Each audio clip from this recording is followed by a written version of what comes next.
Hey everybody, welcome back to RPG Imaginings. Lately I've been thinking a lot about my RPG influences, and in doing so I remembered that a role-playing game existed that I had thought about and had played a lot when I was in college, but I haven't really spent a lot of time thinking about since then until recently when I was thinking about what sort of games influenced me. And when I was doing the quite popular recently hashtag RPGDNA thing on Twitter, it occurred to me that there was a game that was really influential for me when I was in college that really opened my eyes to what some it really opened my eyes to what was possible with role-playing games, and that it was much, much more than D&D, and that even though Star Wars was really popular and still continues to be one of my top fandoms, and even though I played the Star Wars role-playing game all throughout college, there was another role-playing game that I played throughout college that I had completely lost touch with until now. And that role-playing game was what you see here. This is a copy of Torg, Role-Playing the Possibility Wars. And Torg had a huge influence over me. Let's just remove the extra packing peanuts out of the way. I purchased this on the eBays, I think, for $25 shipping including. And, you know, box is a little beat up and everything. It's not exactly a shelf, ready product, I guess. It's not new in shrink wrap or anything like that. But I still think that I got a good deal on this, given that basically I just wanted to have this little piece of nostalgia that existed for role-playing games of the past. And I see that the new Torg is out, and it's not like I'm not interested in the new Torg. What I was basically interested in what I played back when I was in college, and this was the 1990 box set, which is I'm pretty sure what I played back when I was in college. And so I really wanted to own a copy of it because my friend owned a copy of it, and I played with him, but I actually never laid eyes, as far as I can recall, on the rule book or the original product, and I'm pretty sure that this is what we were working off of. Okay, so let's read the back of the box. Role-Playing the Possibility Wars, Torg by Greg Gordon. And notice that this is a West End Games product. West End Games produced dozens and dozens and dozens of supplements for Torg, and this is the exact product that kicked it off. So the near now, later today, early tomorrow, sometime next week, the world began to end. They come from other realities. Raiders joined together to steal the awesome energy of Earth's possibilities. They have brought with them their own realities, creating areas where the rules of nature are radically different, turning huge portions of Earth into someplace else. Now a primitive realm of dinosaurs and spiritual magic exists in North America. A fantasy realm of magical creatures and high sorcery invades the British Isles. And a theocratic cyber papacy springs up in Western Europe. A new Egyptian empire, a high-tech espionage realm, and a terror-filled reality of horrific monsters also join the invasion. But Earth is not helpless. Standing between these possibility raiders and total victory are the Storm Knights, men and women who have weathered the raging storms of change with their own realities intact. The Storm Knights come from any of the 7 realms and are dedicated to stopping the raiders here before their unholy hunger consumes Earth, leaving behind a desolate husk. These are the heroes attempting to do what no one in any reality has done before: defeat the raiders and their leader, the self-proclaimed Torg. And so this is a game that really took a really truly high creative take on role-playing. And I'll be honest with you, Torg is really reminiscent of Roger Zelazny's books, because there's a lot of, and I'm sorry about the dogs barking, nothing that I can do about that right now, but Roger Zelazny's books clearly must have had an influence on Torg. And so what do we get in the original box set here? So everything is possible in the grim and war-torn world of Torg. Lost world adventure, pulp action, heroic fantasy, cyber mystic, high-tech horror, contemporary Earth reality, or any conceivable combination thereof. The epic game of adventure, magic, and high technology includes the rulebook, the world book describing Earth and the invading realms in the near now, the adventure book explaining how to design and run Torg adventures and presenting the full-length adventure Before the Dawn, newsletter outlining the Torg interactive campaign game and providing rules on how you can help decide the course of the Possibility Wars, drama deck with over 150 cards that enhances the storytelling, and a 20-sided die. And so this is a role-playing game not unlike GURPS, okay, or any style of game that has like a lot of different realities possible. But this Torg concept is, why don't we just take all the realities and make them a reality? And make it so that depending upon your particular mood of the players or of the game master, you can role play in a high fantasy world, or in a cyberpunk style world, or in a autocratic world, or the Egyptian Empire, you know, whatever you want to do. And before I played Torg when I was in college, I tended to view role-playing games as pretty much either the standard D&D thing, or West End Games Star Wars role-playing game was another huge influence over me, just because, you know, I'm a huge Star Wars fan. And so when I played Torg, that was the first time I realized, like, wow, like, you could really, like, oh, here's, I don't know if this is the original 20-sided die that came with it, but I find that interesting. So this really opened up the possibilities to me of what you could do in a role-playing game. And so here's the drama deck, okay? These are just things that can happen that can influence the game. And so there's a campaign side to these cards. There's things that can influence the mechanics, you know, of the game as you go along. This Infiniiverse campaign guide is, it included some additional information for the game. I'm not sure whether this was released with the first edition of the first edition isn't quite right. First printing of the box set, or whether this came along a little later on.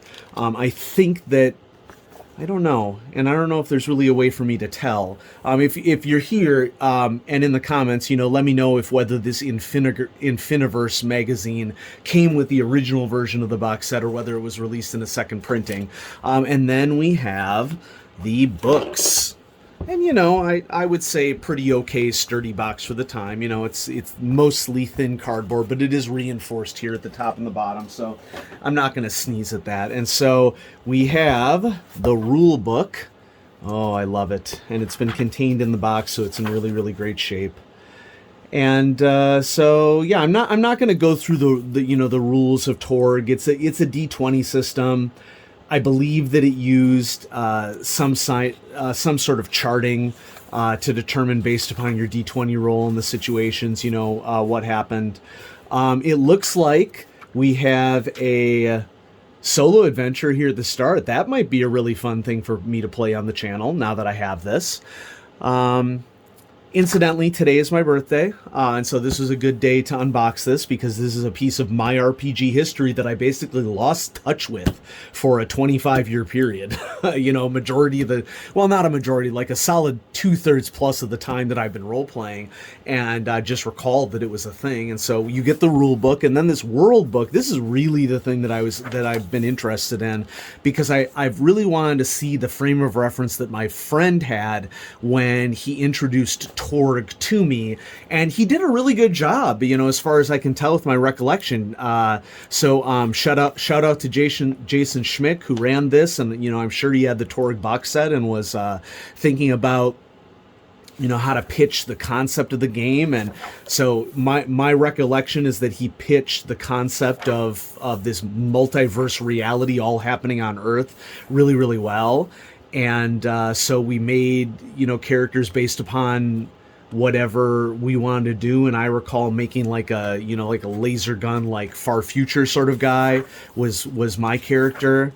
And so yeah, just flipping through this, like the source book information, so to speak, of all these different aspects of the different realms that have invaded Earth. I'm just going to love to digest this again, and looking through these sample characters will be really cool as well, because I'm just wondering if we base one of my characters after one of these characters. You know, it wouldn't surprise me if I actually had based myself after a cyberpunk style character, and if it was my first foray into cyberpunk, because cyberpunk in terms of a science fiction concept has something that is something that I've always been really interested in, and I'm a huge science fiction reader. And William Gibson's seminal book in cyberpunk, which of course I'm blanking on the title right now, but is one of my favorite science fiction books of all time. And I love the concept, of like a human near future that has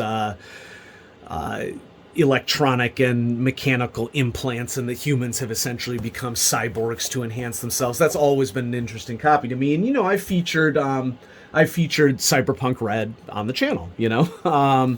So, and then here we have our adventure book.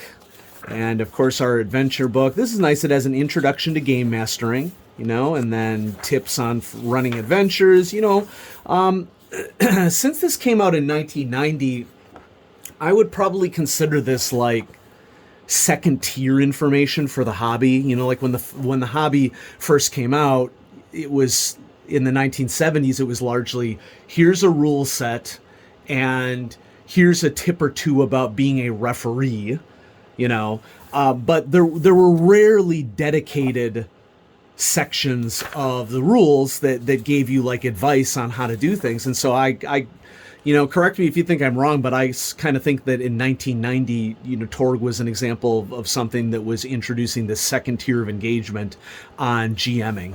And then notice the next chapter here is tips on card play. And this is something that is really interesting to me because Torg had this interesting mechanic of drawing these possibility deck into the game. And so I'll be interested to flip through these cards and see how they were used in the game. And we'll put all this stuff neatly back into the box, and to help to celebrate my birthday today, I'll probably be reading a lot of this tonight.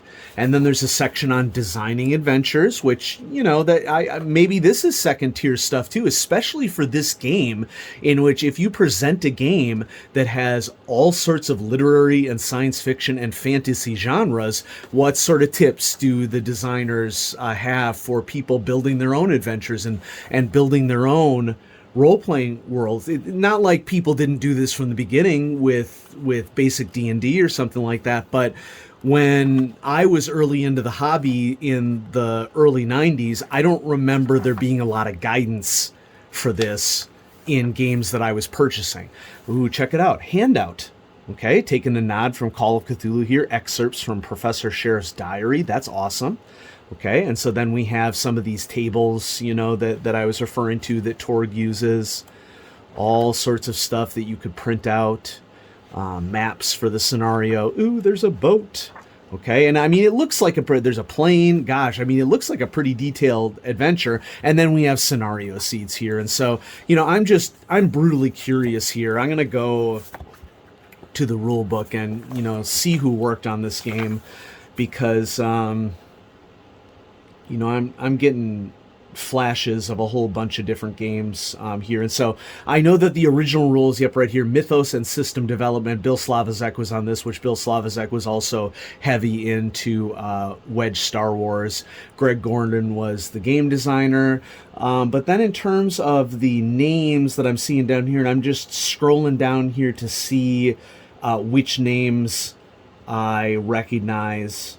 And, I'm just doing this off the top of my head, and so it's not like I expect that anybody's going to pop out at me, because it's not like I know West End Games early staff very well. And so, yeah, I'm not really seeing anybody else that is a huge name for me that I recognize. But what fun is Torg, and it's definitely part of my RPG DNA.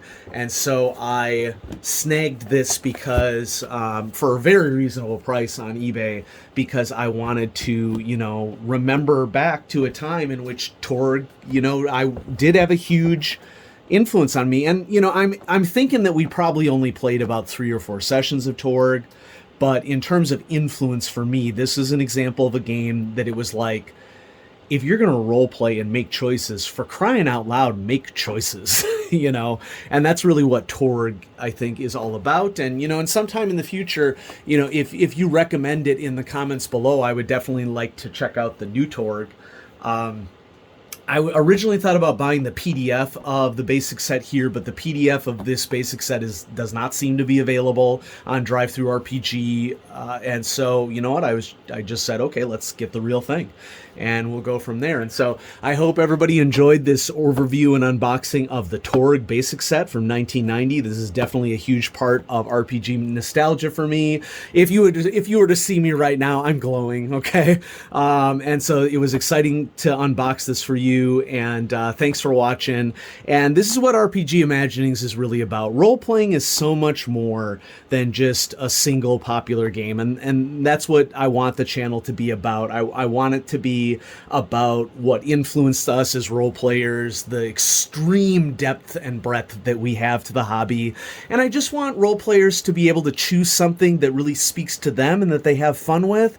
And there isn't just one game out there that can provide you great experiences that are experiences that you are looking for. And so if it isn't Torg, maybe it's something else, just know that if you're watching RPG Imaginings right now, it's because, we want to exercise our imaginations. And thanks so much for watching, everybody. Have a great day.